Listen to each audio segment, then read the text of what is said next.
Everyone, स्वागत है आप सभी का आपके अपने YouTube channel easy physics bye क्रांति मैम के साथ। मैं हूं आपकी मैम क्रांति। आज मैं आप सभी बच्चों के लिए लेकर के आ गई हूं एटम परमाणु चैप्टर का माइंड मैप। तो हम यहाँ पर माइंड मैप की सीरीज कर रहे हैं, एमएम सीरीज 14 डेज 14 चैप्टर आप लोगों के लिए मैं लगातार लेकर के आ रही हूँ और पूरे चैप्टर को समराइज करके लास्ट मिनट रिविजन के लिए आप लोगों को माइंड मैप ड्रॉ करवा रही हूँ। और आप भी इस वीडियो को मेरे साथ देखते हुए अपने कॉपी पेन लेकर के अपने लिए माइंड मैप ड्रॉ करिए और लास्ट मिनट क्विक रिविजन के लिए अपना बहुत अच्छा जो है कंटेंट सिंगल पेज में सारे चैप्टर को समराइज करके तैयार कीजिए। तो लास्ट तक के वीडियो में जरूर बने रहना है। शुरू करते हैं हमारा एटम चैप्टर का यहाँ पर माइंड मैप। तो एटम यानी कि परमाणु की जब हम बात कर रहे हैं, राइट, तो हम डाल्टन की परमाणु थ्योरी से यानी कि एटॉमिक थ्योरी से जो है हम शुरू करते हैं। ये क्योंकि वीडियो में इंग्लिश मीडियम और हिंदी मीडियम दोनों ही बच्चों के लिए यहाँ पर बना रही हूँ, तो आप सभी बच्चे जो है इस वीडियो को लास्ट तक जरूर देखेंगे। और साथ ही साथ केवल बोर्ड के बच्चों के लिए नहीं है ये वीडियो, बोर्ड्स के साथ साथ सीयूईटी, नीट या जेडब्ल्यू आप किसी भी चीज की तैयारी कर रहे हैं उन सभी के लिए माइंड मैप है, राइट। तो हम बात कर रहे थे यहाँ पर एटम चैप्टर में, तो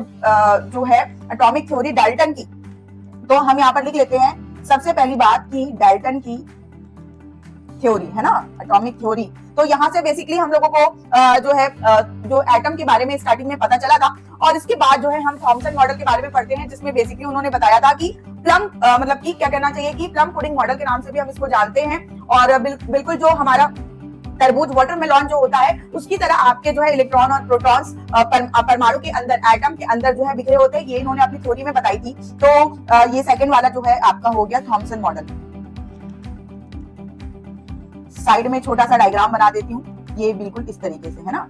अच्छा, इसके बाद हाँ, इसको बोलते हैं प्लम पुडिंग मॉडल।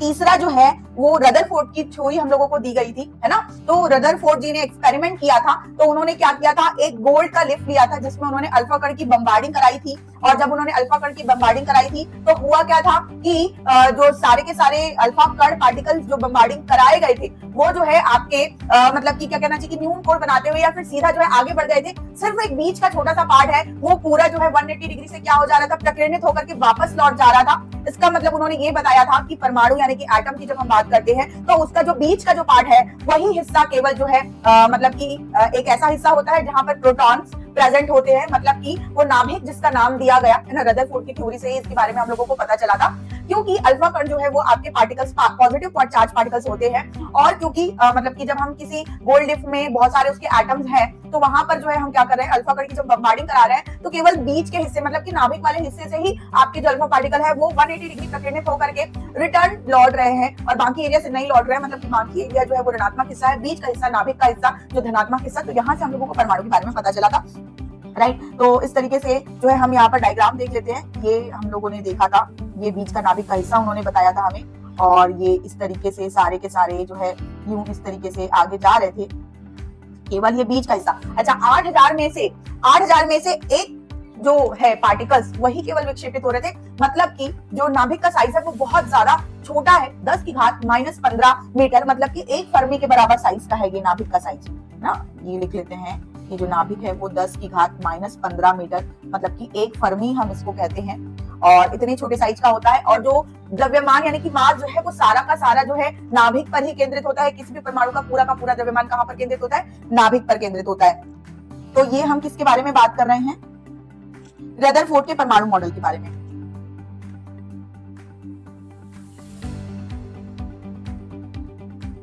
राइट। तो ये हो गया था, ये सारा कुछ लिख लो। 8000 में से एक जो है प्रकीर्णन कोण से क्या हो रहे हैं, विक्षेपित हो रहे हैं। ये डायग्राम से ही मेंशन हो रहा है, तो थ्योरी में यहाँ पर मेंशन नहीं कर रही हूँ क्योंकि आप लोगों को जब रिवीजन करना होता है ना तो आप लोगों को मतलब डायग्राम के थ्रू आप उस चीज को लिख दो या जैसे भी लिख दो। बट हाँ, जो शब्द मैं बोल रही हूँ वो आपके दिमाग में जरूर आने चाहिए, क्योंकि जब आप बोर्ड एग्जाम की तैयारी कर रहे हो तो उसके लिए आपको मतलब की पूरा चीजें याद रहे एग्जाम के टाइम पर आंसर लिखने के लिए, वो आपको यहाँ पर माइंड मैप पे है। और बोर्ड एग्जाम और कॉम्पिटिशन एग्जाम बिल्कुल डिफरेंट है, क्योंकि बोर्ड एग्जाम में हमारा रिप्रेजेंटेशन काफी ज्यादा इंपॉर्टेंट होता है और जो कॉम्पिटिशन एग्जाम है एमसीक्यू, उसमें आपके नॉलेज के साथ साथ आपका जो सेंस ऑफ ह्यूमर है और आपका माइंड कितना एक्टिव है, बहुत सारी चीजें जो है वो चेक करी जाती है एमसीक्यू क्वेश्चन के माध्यम से। तो इसलिए अकॉर्डिंग आपको कॉन्सेप्ट वहां पर जो है क्लियर होना चाहिए, राइट। तो यहाँ पर जो है हम बात करेंगे रदरफोर्ड का परमाणु मॉडल, तो हो गया हमारा। अब इसके बाद हम क्या देखेंगे कि हाँ, ये जो है मतलब कि यहाँ पर लिख लो कि सारा का सारा द्रव्यमान जो है वो क्या होता है, आपका द्रव्यमान जो है वो आपके नाभिक पर केंद्रित होता है,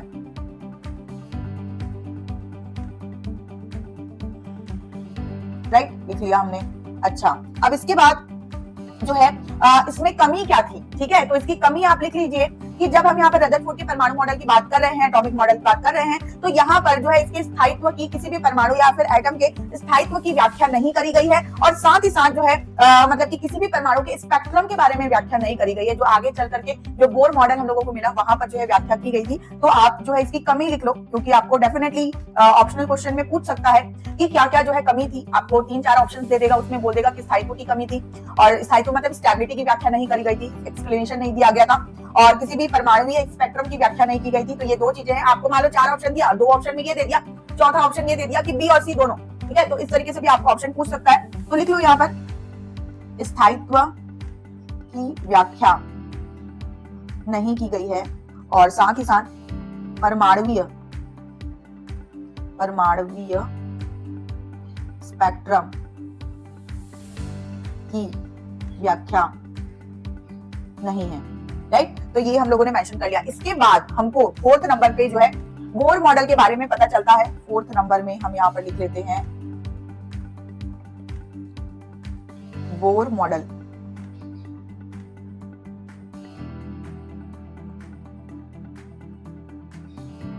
राइट, अब यहाँ पर बोहर्स मॉडल में इन्होंने जो है अपने अभिग्रहित मतलब कि अपने पॉस्टुलेट्स दिए, राइट, और उसमें उन्होंने जो है 3 पॉस्टुलेट दिए हैं, जिसमें उन्होंने जो है जो रदरफोर्ड के परमाणु मॉडल में जो कमी थी उसके बारे में व्याख्या कर दी है।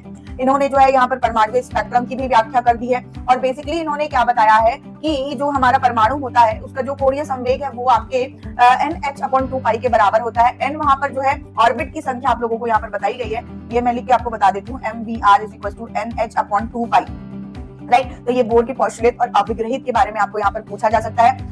एनवा मतलब कि nth नंबर का जो ऑर्बिट है ना, उसकी त्रिज्या के बारे में भी इन्होंने जो है एक्सप्लेनेशन दिया है। तो यहाँ पर मैं लिख देती हूँ nth, आप लोग लिख दीजिए nth जो बोर का ऑर्बिट है, ठीक है, nth बोर की कक्षा की जो त्रिज्या यानी कि रेडियस,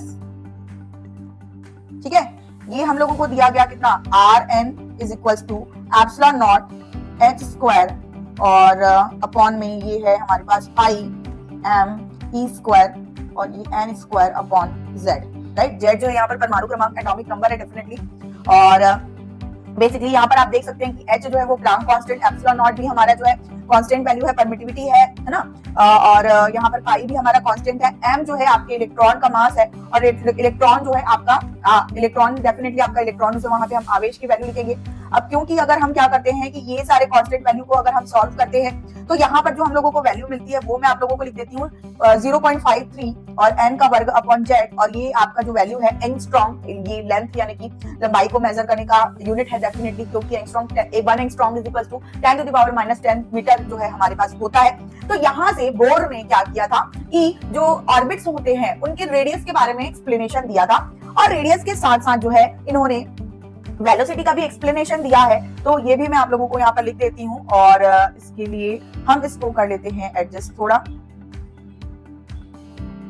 हाँ, अब इसके बाद हम यहाँ पर लिख लेंगे क्या, तो यहाँ पर हम वेलोसिटी के बारे में लिख लेंगे, ठीक है, मतलब कि जो इलेक्ट्रॉन्स ऑर्बिट्स में घूम रहे होते हैं, बाहर की कक्षाओं में जो घूम रहे होते हैं, उनके लिए यहाँ पर इन्होंने फॉर्मूला दिया है। तो भाई थोड़ी सी चीजें जो है आप लोगों को याद रखनी पड़ेगी यहाँ पर, है ना, क्योंकि थोड़ा सा पूरा चैप्टर बहुत इजी है, चैप्टर में कुछ खास है नहीं, चाहे नाभिक चैप्टर की, न्यूक्लियाई चैप्टर की बात करें, एटम परमाणु चैप्टर की बात करें, कुछ चीजें हैं जैसे कि कुछ फॉर्मूलाज है, ये आप लोगों को याद रखने पड़ेंगे, क्योंकि डेफिनेटली आपको पूछ सकता है ये। इसके बाद हम यहाँ पर वेलोसिटी का जो फॉर्मूला लिख रहे हैं, तो ये हमारा क्या हो जाएगा, e² अपॉन 2ε0 h, और ये परमाणु क्रमांक z/n, ठीक है, इसकी वैल्यू होती है 2.2 × 10⁻⁶ z/n मीटर/सेकंड, ठीक है। तो z/n क्या है, z जो है परमाणु क्रमांक है, n जो है आपकी कक्षा है। कौन से कक्षा के लिए कितने परमाणु क्रमांक के तत्व का आपको जो है यहाँ पर रेडियस या फिर वेलोसिटी आपको कैलकुलेट करनी है, तो यहाँ पर आप z और n की वैल्यू रख करके कैलकुलेट कर सकते हैं। तो आपको ओवरऑल यहाँ पर 2.2 × 10⁻⁶ जो है ये e²/2ε0h का जो कैलकुलेशन है वो आपको करके यहाँ पर बता दिया गया है। तो आपको कैलकुलेशन करने की जरूरत नहीं है, आप यहाँ पर याद रख सकते हैं, राइट, ओके। अब इसके बाद आती है बारी कि हमें जो है, राइट, ये जो फॉर्मूलाज हम देख रहे हैं, तो जब हम यहाँ पर ये फॉर्मूलाज देख रहे हैं तो एनर्जी का भी फॉर्मूला हम लोगों को यहाँ पर लिखना होगा, राइट। तो ये एनर्जी का भी हम फॉर्मूला यहाँ पर लिख लेते हैं, तो एनर्जी के लिए ई के, ठीक है, क्योंकि एनर्जी डेफिनेटली यहाँ पर जो है गतिज ऊर्जा हमारे पास होगी, काइनेटिक एनर्जी हमारे पास होगी, तो ये हो जाएगा हमारा के जेड ई की पावर ई स्क्वायर 2 RN और इज इक्वल्स टू ये हो जाएगा एम ई की पावर 4 जेड की पावर 2 की पावर एन, मतलब जेड की पावर 2 अपॉन एन स्क्वायर और यहाँ पर अपॉन में आ जाएगा 8 एप्सिलॉन नॉट स्क्वायर और ये हो जाएगा आपका प्लॉन्क कांस्टेंट h स्क्वायर। तो यहाँ पे मैं आपको सारी चीजों की समरी लिखा रही हूँ और ये जो m e की पावर 4 8 एप्सिलॉन नॉट स्क्वायर और h स्क्वायर, अब देखो ये डेफिनेटली आपको ये फॉर्मूला याद रहे चाहे ना रहे, पर ये वाला जो पार्ट है इसको कैलकुलेट करके हमें जो है ये 13.6 ये हमें मिलता है और ये हमारे पास z square upon n square, ये इलेक्ट्रॉन वोल्ट में हमें जो है गतिज ऊर्जा यानी कि काइनेटिक एनर्जी जो है हमें मिलती है, राइट। तो ये हो गया हमारा। हाँ भाई, अब इसके बाद क्या देखेंगे, तो काफी सारी चीजें हम लोगों ने यहाँ पे नोट डाउन कर ली है।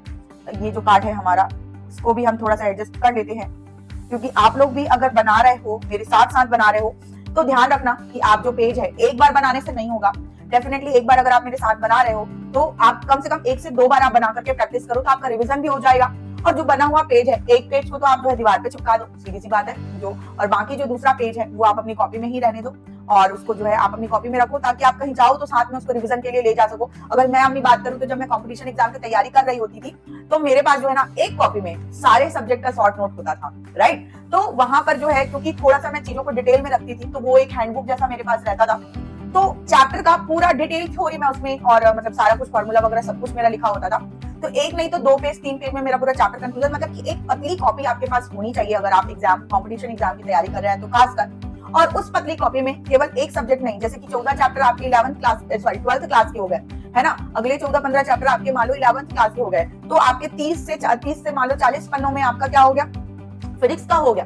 तो भाई कम से कम 100 पेज की या 200 पेज की एक कॉपी बनाओ, ठीक है, जिसमें एक ही कॉपी में आपके पास सारे चैप्टर का, सारे जो सब्जेक्ट्स है, सारे सब्जेक्ट्स के सारे चैप्टर का समरी होना चाहिए, राइट। तो इस चीज का ध्यान बहुत अच्छे से रखो। और आपको पता है मतलब कि वो केवल उसको ही रिवाइज करने में कम से कम मेरे को 2 दिन लग जाया करता था, राइट। मतलब कि आप पूरे सारे सब्जेक्ट के सारे चैप्टर का आप केवल और केवल माइंड मैप यानी कि समरी को अगर रिवाइज कर रहे हो उसमें ही 2 दिन लग जा रहा है, राइट। वो आपके हमेशा काम आएगा, मतलब अगर आप जो है एग्जाम दे देते हैं उसके बाद क्वालिफाई करते हैं, अगर किसी कॉलेजेस के लिए अगर आप लोगों को मतलब इंटरव्यू वगैरह अटेम्प्ट करना होता है, या फिर आगे भी बाद में भी आप जब मान लो कि आप इंजीनियरिंग या मेडिकल के स्टूडेंट है, मे भी हो सकता है कि आगे चलकर वो कहीं पर भी आपको काम आए, बट वो आप हैंडबुक या ये जो माइंड मैप मैं आप लोगों को बनवा रही हूँ ये हमेशा अपने साथ रखना, ठीक है। चलो तो ये हम लोगों ने जो है एनर्जी के लिए लिख लिया। अब इसके बाद एक चीज और है कि जो ये हमारी एनर्जी है, तो यहाँ पर जो है हमारी काइनेटिक एनर्जी, और क्योंकि हमारे जो न्यूट्रॉन्स और प्रोटॉन्स है वो नाभिक में स्थिर रहते हैं, तो टोटल अगर हम एटम की एनर्जी की बात करें, ठीक है, तो यहाँ पर मैं लिख देती हूँ, ये सारा वैसे बोर मॉडल का ही पार्ट है, क्यों ना इसे यहीं पर ही नीचे में ही लिख लिया जाए, ये वाला पार्ट थोड़ा और एडजस्ट किया जा सकता है, ठीक है। तो यहाँ पर मैं लिख देती हूँ एनर्जी के बारे में, ये E इज इक्वल टू हम लिख लेते हैं UN, मतलब कि ये आपका जो है पोटेंशियल एनर्जी, मतलब कि जो आपके आयन से आवेश के कण जो है वो स्थिर है उनके लिए, और ये आपकी हो गई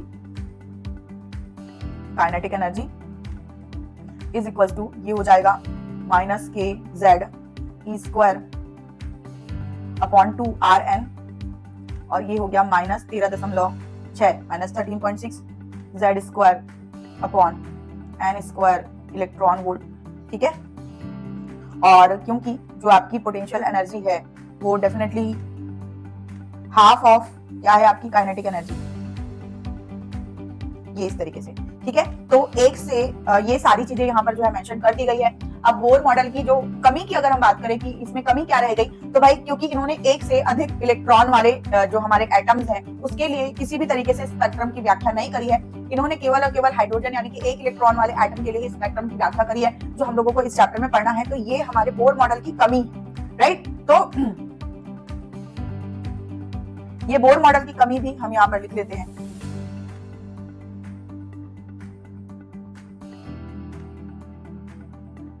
तो कमी लिख लो भाई, कमी क्या रह गई बोर मॉडल में, तो कमी ये रह गई कि एक से ज्यादा इलेक्ट्रॉन वाले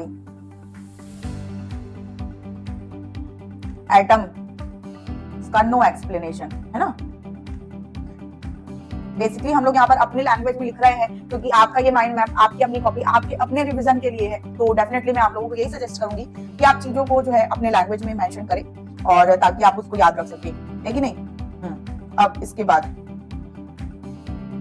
अब हम बात करेंगे हाइड्रोजन स्पेक्ट्रम की, ठीक है। तो जो अभी तक हम जो है जितनी भी है एटॉमिक थ्योरीज के बारे में बात कर रहे थे, अलग अलग साइंटिस्ट के जितनी भी थ्योरीज है जो उन्होंने दी है ना। अब इसके बाद हम यहाँ पर बात कर रहे हैं इसके लिए तो हाइड्रोजन स्पेक्ट्रम की बात करेंगे। तो उससे पहले सबसे पहली बात की 1 इलेक्ट्रॉन वोल्ट जो एनर्जी है ये हम लिख लेते हैं 1.6 × 10⁻⁻19 जूल, है ना। और 1 जूल बराबर कितना इलेक्ट्रॉन होगा, तो 1/1.6 × 10⁻⁻19 इलेक्ट्रॉन वोल्ट, है ना। तो 1/1.6 तो ये 6 पॉइंट समथिंग कुछ आता है, तो इसको भी अगर आप चाहो तो कैलकुलेट करके यहाँ पर मेंशन कर सकते हो। इसके बाद ये है हमारा हाइड्रोजन स्पेक्ट्रम,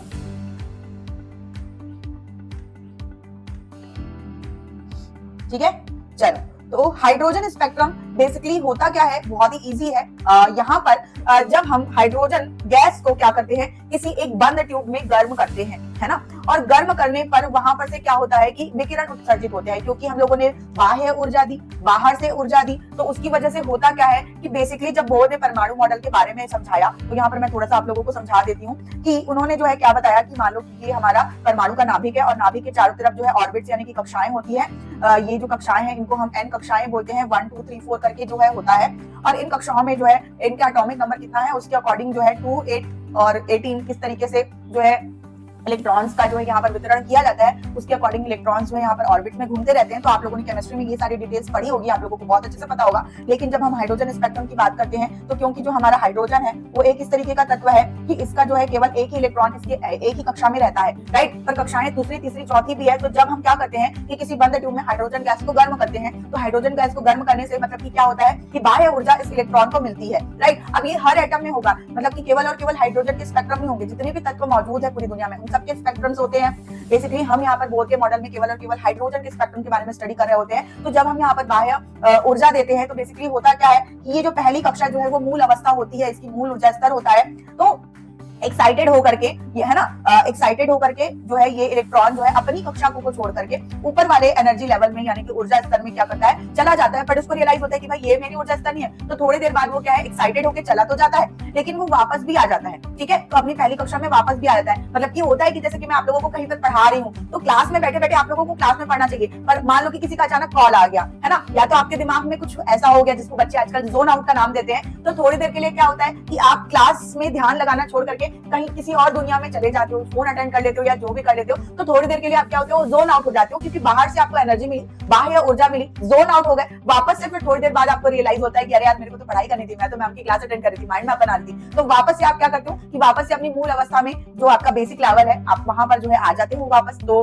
वही है, एक्साइटेड होकर के थोड़ी देर के लिए चले गए और वापस से आप क्या हो गए, वापस से जो है पहली वाली अवस्था में जो है वापस आ जाते हो। तो बेसिकली यही जो है हाइड्रोजन स्पेक्ट्रम जब हम पढ़ रहे होते हैं, तो हाइड्रोजन का जो एक इलेक्ट्रॉन है, जैसे ही हाइड्रोजन गैस को गर्म करते हैं तो जिसकी वजह से वो क्या होती है, विकिरण रेडिएशन जो है वो उत्सर्जित करता है। और उस रेडिएशन के कारण ही हम लोगों को फिर हाइड्रोजन के जो स्पेक्ट्रम्स है वो अलग अलग स्पेक्ट्रम्स अलग अलग जो है लेवल में जो हम लोगों को दिखाई देते हैं, जिसकी वजह से हम लोगों को वो कलर फॉर्म में जो है अलग अलग कलर फॉर्म में दिखाई देते हैं। ये हर जो है तत्व के साथ बिल्कुल पॉसिबल हो सकता है। हम केवल और केवल यहाँ पर जो हाइड्रोजन स्पेक्ट्रम की बात कर रहे हैं। और क्यों होता है ऐसा, तो बेसिकली इसलिए होता है कि जब हम बाहर से एनर्जी देते हैं तो उसके जो मतलब की क्या है, मतलब कि कहना की चाहिए कि जो उसके कण है, राइट, वो बेसिकली अलग अलग तरंगदैर्घ्य मतलब कि अलग अलग तरंगदैर्घ्य वेवलेंथ में क्या होंगे, उत्सर्जित होंगे।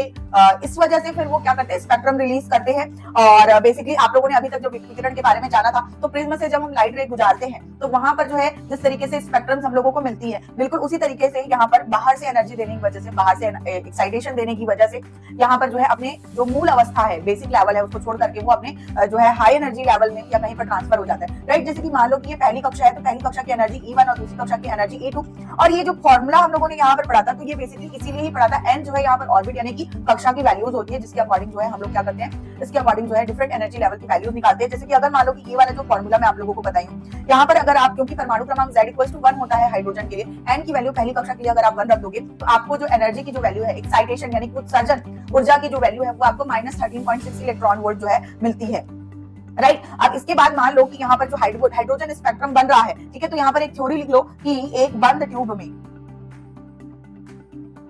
हम क्या करते हैं, H2 गैस को गर्म करते हैं, मतलब बेसिकली हम बाहर से ऊर्जा दे रहे हैं, ठीक है। तो गर्म करने पर क्या होता है, विकिरण उत्सर्जित होता है।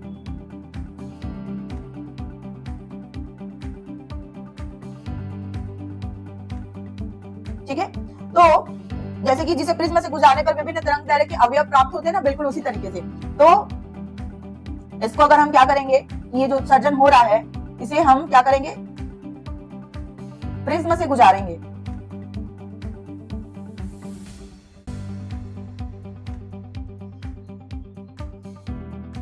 तो विभिन्न तरंगदैर्घ्य के मतलब कि अलग अलग तरंगदैर्घ्य के हम लोगों को क्या मिलते हैं, कलर स्पेक्ट्रम मिलते हैं, के अवयव प्राप्त होते हैं। ठीक है,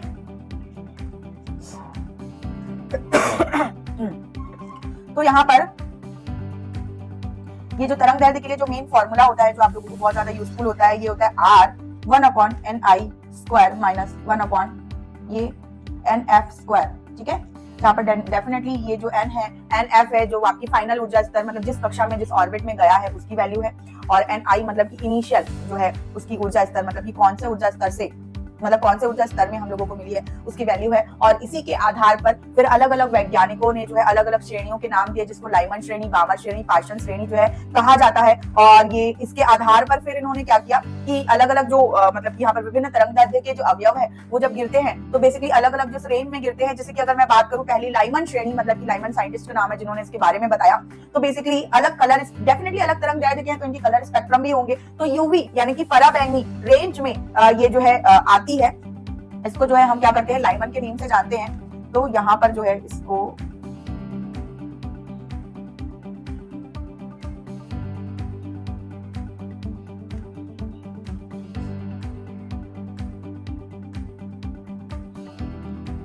राइट, तो यहाँ पर हम लिख लेते हैं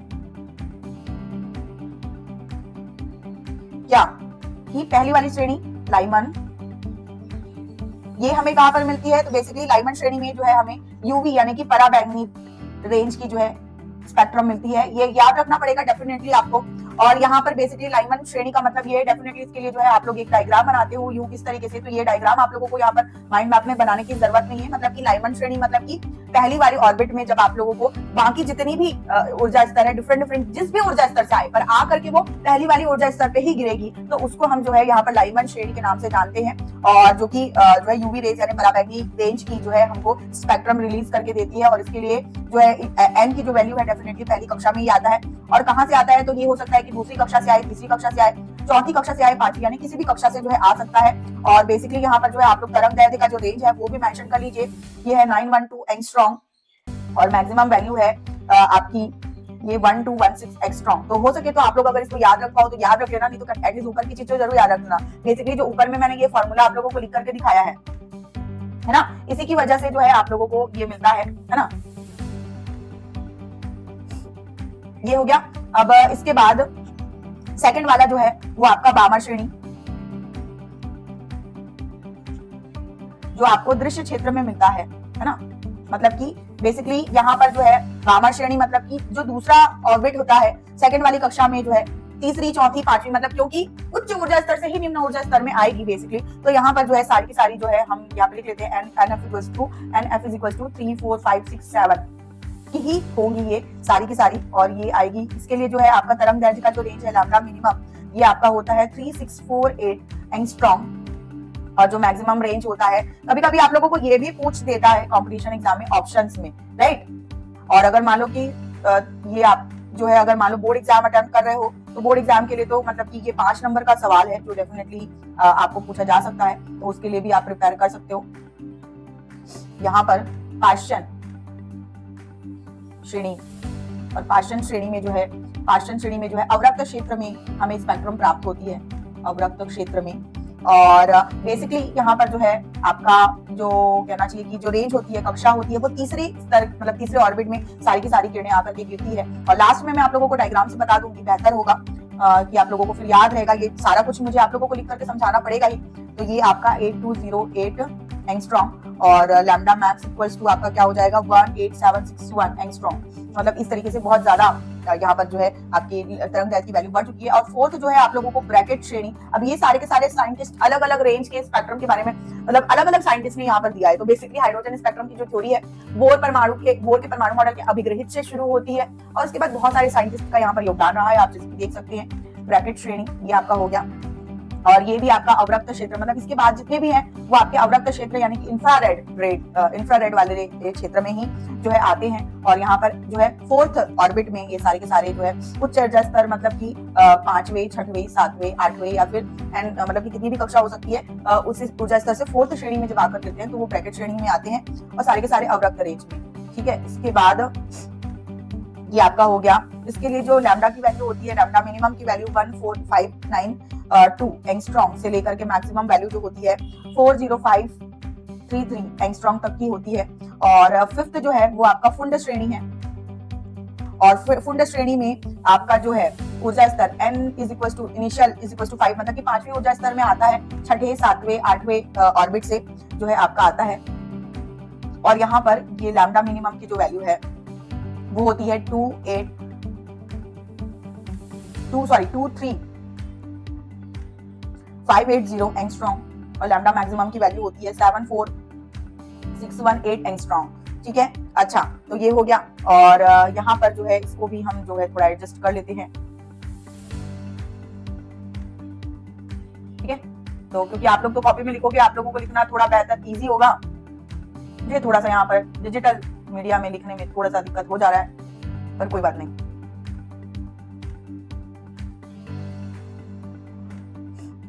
ये हम यूं इस तरीके से एरो बना करके इसको लिख देते हैं।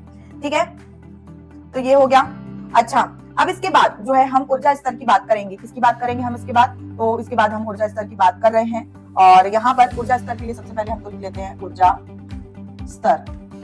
ठीक है, तो यहाँ पर जो है nth ऑर्बिट के लिए ऊर्जा स्तर का जो फॉर्मूला हम पहले ही देख चुके हैं -13.6 इंटू Z² इलेक्ट्रॉन वोल्ट। ये जो है स्थायी कक्षा के इलेक्ट्रॉन की ऊर्जा है। क्या है?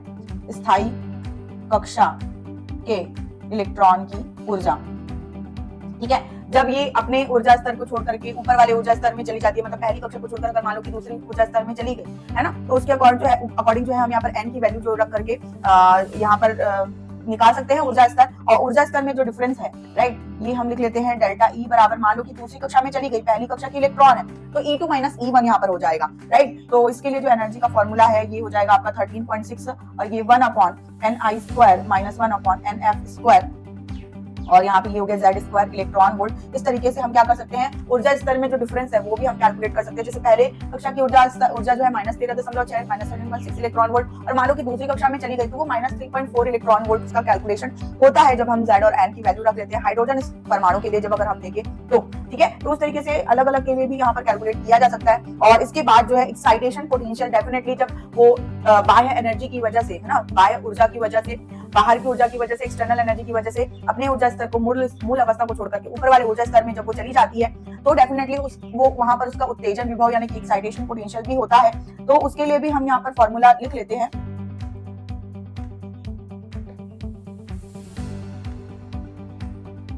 राइट, तो पहले तो हम यहाँ पर इसको मैनेज कर लेते हैं और यहाँ पर लिख लेते हैं कि एक्साइटेशन पोटेंशियल, उत्तेजन विभव। ठीक, इसके लिए जो है फॉर्मूला होता है, ये होता है आपका En2, मतलब कि जो है जो दूसरे ऊर्जा स्तर कौन से ऑर्बिट में है ना, और पहले किसमें थी, किसमें गई, है ना, एक्साइटेशन एनर्जी की वजह से किसमें चली गई, तो उन दोनों का जो डिफरेंस है वो बटे इलेक्ट्रॉन चार्ज। तो बेसिकली ये आपका जो पोटेंशियल का बेसिक फॉर्मूला होता है V is equal to W/Q, है ना। W इज नथिंग, मतलब कि कार्य और ऊर्जा, मतलब कार्य और एनर्जी का कैलकुलेशन सेम ही होता है, तो कार्य लिखो या एनर्जी, बिल्कुल वही बेसिक फॉर्मूला से ये आया है, तो आप लोगों को रटने की जरूरत नहीं है, सिंपली आप याद रख सकते हो। इसके बाद जो है हम बात करते हैं आयोनाइजेशन एनर्जी, मतलब कि आयनन ऊर्जा। तो ये आपका क्या हो जाएगा, आयनन ऊर्जा जो है 0 -13.6 इज इक्वल टू, ये हो गया आपका 13.6 इलेक्ट्रॉन वोल्ट। तो ये आपको डेफिनेटली ऑब्जेक्टिव क्वेश्चन में आता है। ठीक है, चाहे आप कंपटीशन एग्जाम दे रहे हो, चाहे आप जो है CUET का किसी भी एग्जाम को आप दे रहे हो, ये इंपॉर्टेंट है। ठीक है, क्योंकि माइनस और प्लस में बहुत ज्यादा कंफ्यूजन होता है, जिसकी वजह से ये क्वेश्चन जो है आपको एग्जाम में डेफिनेटली कंफ्यूज करने के लिए पूछे जाते हैं। तो ये आयनन ऊर्जा हो गया, और आयनन ऊर्जा के साथ साथ आयोनाइजेशन पोटेंशियल, क्योंकि अभी हम लोगों ने एक्साइटेशन पोटेंशियल पढ़ा था यहाँ पर जो है आयोनाइजेशन पोटेंशियल की हम बात कर रहे हैं, आयोनाइजेशन पोटेंशियल, ठीक है। तो आयोनाइजेशन पोटेंशियल के लिए वैल्यू क्या हो जाएगी, तो वही आपका जो है कार्य बटे आवेश मतलब W बटे Q जैसे होता है, बिल्कुल उसी तरीके से यहाँ पर ऊर्जा बटे इलेक्ट्रिक चार्ज हो जाएगा, ठीक है। तो आयनन विभव जो है बेसिकली किस लिए यूज होता है, तो इलेक्ट्रॉन को एटम से रिमूव करने के लिए जो यहाँ पर पोटेंशियल चाहिए होता है ना, ये लिख लो कि इलेक्ट्रॉन को एटम से रिमूव करने के लिए, राइट।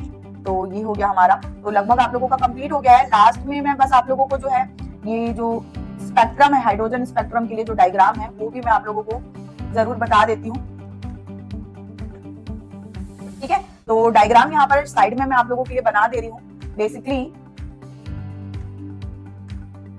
ठीक है। ये मैनेज कर देते हैं ना, अवरक्त क्षेत्र जो लिखा हुआ था यहाँ पर, इसको थोड़ा सा हमें एडजस्ट करना पड़ेगा। हाँ, कर दिया हमने, ठीक है। ये अवरक्त क्षेत्र इसको कंप्लीट कर देते हैं। और यहाँ पर देखो मूल अवस्था n = 1 पहली कक्षा है आपकी, ठीक है। और यहाँ पर पहली कक्षा में एनर्जी जो है वो डेफिनेटली -13.6 इलेक्ट्रॉन वोल्ट होगी आपकी। और जो दूसरी है, अगर मान लो कि n की वैल्यू हम 2 रखते हैं तो यहाँ पर -3.4 इलेक्ट्रॉन वोल्ट आता है। और याद रखना कि अगर आप लोगों को आयनन ऊर्जा पड़ता है पूछता है तो वहां पर आयनन ऊर्जा के लिए जो है आपको धनात्मक चिन्ह के साथ लिखना होगा, तो ये आपको किसी भी ऊर्जा स्तर के लिए पूछ सकता है। तो इस तरीके से जैसे जैसे हम ऊपर चले जाते हैं तो ऊर्जा स्तर का जो डिस्टेंस है एक दूसरे का वो क्या होता है, कम होता चला जाता है, क्योंकि जैसे कि -3.4 इलेक्ट्रॉन वोल्ट के बाद -1.85 इलेक्ट्रॉन वोल्ट, तो इस तरीके से आगे के कैलकुलेशन होते हैं। तो मान लो कि जैसे कि लाइमन श्रेणी की हम बात करते हैं, तो लाइमन श्रेणी के लिए कोई भी ऊर्जा स्तर से जो इलेक्ट्रॉन्स है कहाँ पर आते हैं, पहली ऊर्जा स्तर में आते हैं, तो ये आपका क्या कहलाता है, लाइमन श्रेणी। और इसी तरीके से मान लो कि कोई भी ऊर्जा स्तर से दूसरी कक्षा में आपका सेकंड वाले ऑर्बिट में किसी भी ऊर्जा स्तर से आता है तो वो आपका क्या कहलाता है, फिर ये आपका कहलाता है बामर श्रेणी, है ना। और इसी तरीके से आगे भी बनते हैं, ये जो हम लोगों ने वैल्यूज देखे हैं Ni = 1 और Nf = तो वो इसी तरीके से होता है। तो कुछ है नहीं, बहुत ही इजी है, बहुत ही आसान है। तो सारा कुछ मैंने आप लोगों को यहाँ पर एटम चैप्टर से रिलेटेड जो है आपको माइंड मैप में जो है बनवा दिया है, कुछ भी मिसिंग नहीं है। कॉम्पिटिशन एग्जाम के पॉइंट ऑफ व्यू से भी मैंने ध्यान रखते हुए यहाँ पर सारी चीजें कवर करवा दी है। तो नेक्स्ट चैप्टर के माइंड मैप के साथ हम फिर मिलेंगे, लेकिन तब तक के लिए बाय बच्चों।